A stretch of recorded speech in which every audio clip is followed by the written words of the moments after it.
আমরা জেনুইন পরীক্ষার্থী, আমরা কোনো টাকাও দেইনি, পয়সাও দেইনি, কিন্তু কয়েকজনের জন্য আজকে আমাদের এই অবস্থা। দেখুন, এই যে এইটুকু বাচ্চা, এই বাচ্চাকে নিয়ে সেই মুর্শিদাবাদ থেকে এসছে, কেউ মালদা থেকে এসছে, এর দায়টা কে নেবে? এই বাচ্চা যদি এই গরমে কিছু হয় তাহলে কেউ দায় নেবে? কে নেবে এনাদের দায়িত্ব? কেউ একটু বলবেন প্লিজ, কে নেবে এনাদের দায়িত্ব? এটি শুধু একজন চাকরিহারার আর্তনাদ আপনাদেরকে শোনালাম দর্শক বন্ধুরা। এই ভিডিওর মধ্যে আপনারা একাধিক এরকম আর্তনাদ আপনারা শুনতে পারবেন। আমাদের নিজেদেরকে এর জন্য দায়ী মনে হচ্ছে। এটা শুধু 26,000 মানুষ নয়, 26,000, এক একটা পরিবারে 3জন 4জন করে আপনারা যদি গুণ করেন, ফিগারটা সেই ফিগারে দাঁড়াবে। একসঙ্গে এত মানুষ পশ্চিমবঙ্গে আনাচে কানাচে আজকে কাঁদছে। আর কতটা বড় সর্বনাশ যে আমরা করেছি, যে পরিবর্তনটি আমরা দেখতে চেয়েছিলাম, যে পরিবর্তনকে দেখবার জন্য আমরা এই সরকারকে ক্ষমতায় এনেছিলাম, সেই পরিবর্তনের জন্যই কিন্তু এই সর্বনাশ। আমি কি ভুল বলছি? সেই পরিবর্তনের জন্যই কি আজকে এই সর্বনাশটি হলো না? কি বলছেন আপনারা? শুনুন আরও অন্যান্য চাকরিহারাদের সেই আর্তনাদ শুনুন দর্শক বন্ধুরা। ভেবে পাচ্ছি না যে কি হচ্ছে, কি হলো এটা। যদি এর পরের মাসে আমি স্যালারি না পাই, আমরা ব্যাংকরাপ্ট হয়ে যাবো। আমাদের তো বন্ধুদের বাইরে বসে আমাকে 8 মাসের বাচ্চা নিয়ে ভিক্ষা করতে হবে। আমি মিডিয়ায় দাঁড়িয়ে এটা বলছি, আমাদের মধ্যে যে কেউ যে কোনো সময় আত্মহত্যা করতে পারে, আমরা সেই রকম মানসিক পর্যায়ে রয়েছি। কিন্তু এই যে সামাজিক অসম্মানটা, সাধারণ মানুষ আঙুল তুলে দেখাচ্ছে ওই যে চাকরি গেছে, এটা ফেরত দিতে পারবে কেউ? পারবে? আমরা আমাদের ছাত্রছাত্রীদের সামনে গিয়ে দাঁড়াতে পারবো? স্টুডেন্টরা, আমাদের স্টুডেন্টরা বলবে যে না, এরা অনৈতিকভাবে চাকরি পেয়েছে। আমরা কি অপরাধ করেছি? শুধু তো পড়াতে চেয়েছে, শুধু ভালো করে শিক্ষকতা করতে চেয়েছে।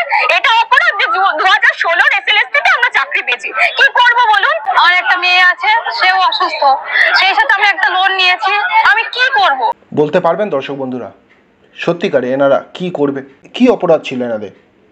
চাকরি করবে, বাচ্চাদেরকে পড়াবে, এই স্বপ্নটি দেখেছিলেন? এই স্বপ্নটি দেখাটাই কি এনাদের অপরাধ ছিল? হাইকোর্টের একটি রায়, আর সেই একটি রায় 26,000 চাকরি বাতিল। আর সেই বাতিলের রায় শুনেই যে যার বাড়ি থেকে ছুটে এসেছে এই কলকাতায় জানতে, সত্যতা জানতে। আর তারা কি বলছে, তাদের সেই আর্তনাদের কথা মনে হলো আপনাদেরকে শোনানোটা খুবই জরুরি। একটি কথা বলবো সমস্ত নাগরিকদের, আমার থেকে আপনারা অনেকে বড়, অনেকে ছোট আছেন, গুরুজনদের প্রতি শ্রদ্ধা এবং ছোটদের প্রতি ভালোবাসা রেখেই বলছি, একটু চিন্তা ভাবনা করে ভোটটি দেবেন প্লিজ। প্রার্থীর চেহারা, প্রার্থীর মুখ দেখে ভোট দেবেন না প্লিজ।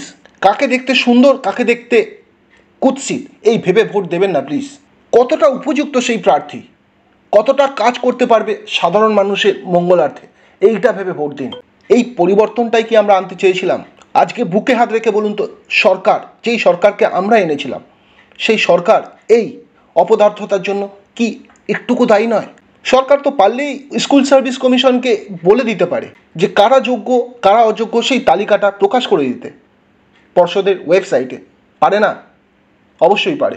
তেমনটাই বলছে কিন্তু সমস্ত আইনজীবীরা, কিন্তু করছে না। সরকার পক্ষকে একাধিকবার বিভিন্ন জনসভা থেকে বলতে শোনা যাচ্ছে বিরোধীরা খেলছে, এটা বিরোধীদের প্যাঁচ, কিন্তু একবারও বলতে শোনা যাচ্ছে না যে আমি এই দায়িত্ব নিয়ে স্কুল সার্ভিস কমিশনকে এই রায়টা দিচ্ছি, এই পদক্ষেপটা গ্রহণ করতে বলছি। ব্যাস এইটুখানি বললেই সমস্ত সমস্যার সমাধান মুহূর্তের মধ্যে হয়ে যাবে আস্তে আস্তে। অর্থাৎ সদিচ্ছা থাকলে হয়, আর সদিচ্ছা যদি না থাকে হবে না। কিন্তু আজকে যে রায়টা ঘোষণা করা হলো, গুটি কয়েকজন, বা আমি যদি বলি গুটি কয়েকের থেকে খানিকটা সংখ্যায় বেশিও রয়েছে যারা এই সব পয়সা দিয়ে চাকরি পেয়েছিল, যেটা চলতি কথায় বলা হয়েছে মাটি দিয়ে চাকরি, এই তাদের জন্য আমরা যারা নিডি ফ্যামিলি থেকে উঠে এসেছিলাম একটা সময়, এবং চাকরি পাওয়ার পর ভেবেছিলাম এরপর আমাদের লাইফস্টাইল চেঞ্জ হবে, আমরা সমাজের বুদ্ধিজীবীদের সাথে সুন্দরভাবে মিলে মিশে থাকতে শুরু করব। কিন্তু কি হলো, এক ঝটকায় আমাদের স্বপ্ন এবং আমাদের বাস্তব সবই ভেঙে গেল। এরপর তাহলে আমাদের করণীয় কি? আমরা কি ফ্যামিলি নিয়ে রাস্তায় তো বসতে পারবো না। 5 বছর 6 বছর টিচিং জব করলাম, স্কুলে ভালোভাবে পড়ালাম, ফিটফাট হয়ে মেয়েদের কাছে নিজেদেরকে রিপ্রেজেন্ট করলাম, আমাদের তাহলে এখন রোলটা কি হলো? করোনা কালের কথা মনে পড়ে যাচ্ছে দর্শক বন্ধুরা। মহামারী করোনার কথা বলছি। আমি নিজে যখন জবলেস হয়ে পড়েছিলাম, কারণ বর্তমানে আমি যে পেশার সাথে যুক্ত সেটি এডুকেশন সেক্টরের সাথে, এবং করোনা মহামারীকালে সবথেকে বেশি বড় এফেক্ট ফেলেছিল কিন্তু এই এডুকেশন সেক্টরে। পরিবারে 6টা মানুষ 5টা মানুষ যখন আপনার দিকে সারা মাসটি ধরে তাকিয়ে থাকে, যে মাসের শেষে আপনি একটা কিছু টাকা নিয়ে আসবেন এবং তাতে তাদের জীবন চলবে, সেই আশাটা যখন মানুষের ভেঙে যায় না, তখন সেই মানুষটাই জানে কতটা কষ্ট কাকে বলে। তাই আজকের দিনে দাঁড়িয়ে এই মানুষগুলোর এই ব্যথাটা আমি বুঝতে পারছি। মনে হচ্ছে যেন এই যে সমস্যা, এই সমস্যার সমাধান মুহূর্তের মধ্যে করে দিই এবং তা করে দিয়ে এনাদের মুখে হাসি ফোটাই, কিন্তু সেই ক্ষমতা তো আমার মধ্যে নেই। সারাদিন যখনই এনাদের এই ধরনের ভিডিও বিভিন্ন সোশ্যাল মিডিয়া দেখি, খুবই কষ্ট দেয় আমাকে। তাই আজকে মনে করলাম এনাদেরকে নিয়েই এই ছোট্ট প্রতিবেদনটা আপনাদের উদ্দেশ্যে আপনাদের সামনে তুলে ধরি। যদি কিছু বলতে চান অবশ্যই কিন্তু ভিডিও কমেন্ট বক্সে জানাবেন। আর একটি কথা দর্শক বন্ধু, আবারও বলছি, পরিবর্তন অবশ্যই দরকার, কিন্তু সেই পরিবর্তন আমাদের জীবনে যেন এমন একটি বড় অভিশাপ হয়ে না দাঁড়ায়। এই পরিবর্তন আমি চাইনি, আর এই পরিবর্তনের জন্য এক সময় আমি এই সরকারকে ভোট দিয়েছিলাম। আজকে আমাকে খুবই ব্যথিত করে সেই বিষয়টি। তাই এই সমস্ত মানুষদের কথা ভেবে, নিজের সন্তানের কথা ভেবে, নিজের কাছের মানুষদের কথা ভেবে, বুঝে শুনে চিন্তা ভাবনা করে নিজের অধিকারটি প্রয়োগ করুন।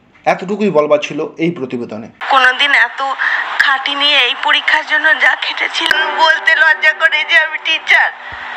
বুঝতে পারছেন দর্শক বন্ধুরা, শিক্ষক কথাটা বলতেও পারছেন না বর্তমান দিনে দাঁড়িয়ে।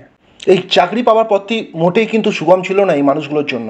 আমি নিজে একজন এই রকম অবস্থার মধ্যে দিয়ে কাটিয়েছি এবং তার ভিত্তিতেই বলছি, চাকরি পাওয়ার পূর্বেও বিভিন্ন প্রতিকূল পরিবেশের সঙ্গে আমাদেরকে ফাইট করতে হয় এবং চাকরি পাওয়ার পরে যেখানে আমরা আশা দেখতে শুরু করি, হোপ দেখতে শুরু করি, সেখানেও আসছে একাধিক প্রতিকূলতা। প্রশ্ন একটাই, কি করবে এনারা এবার? এনাদের পথ কি জানান আপনারা? যদি কিছু বলার থাকে অবশ্যই আপনারা কিন্তু কিছু করুন আর নাই করুন, গুরুত্বপূর্ণ আপনাদের মহামূল্যবান মতামত তো জানাতে পারেন। এনাদের সঙ্গে আপনাদের সেই গুরুত্বপূর্ণ মতামত আমি শেয়ার করবার চেষ্টা করব, কারণ বিপদের সময় দাঁড়িয়ে গুরুত্বপূর্ণ মতামত মানুষকে যথেষ্ট আশা যোগায়। তো আমি সীমান্ত আজকের প্রতিবেদন এখানেই শেষ করলাম। ভালো থাকবেন আপনারা, সুস্থ থাকবেন, নমস্কার।